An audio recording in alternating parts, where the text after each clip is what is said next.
Hello, I'm Mrs.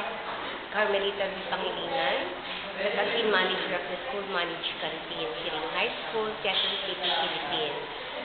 We are serving students in Quirino, which is 3,000 plus in population, and we make sure that they receive proper nutrition by doing so.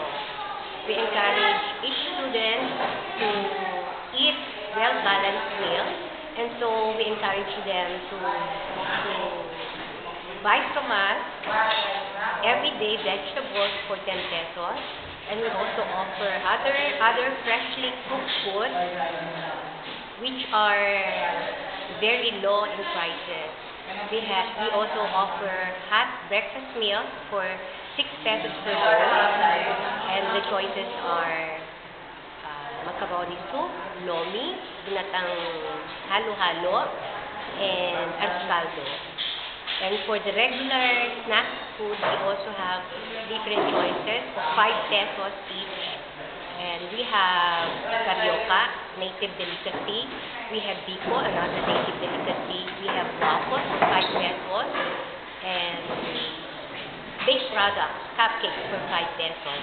Now, for our viands, as I said, we have vegetables every day for 10 pesos. We also have meat dishes, fish, different how do we call it? Fish dishes. And we also have the fixed viands, which we have omelette. We have what else? Eggplant omelette. We have hot dogs. We have siomai. We have Shanghai, and others. At this time, ma'am, how many workers do we have at school managed canteen of Quirino High School, Quezon City, Philippines?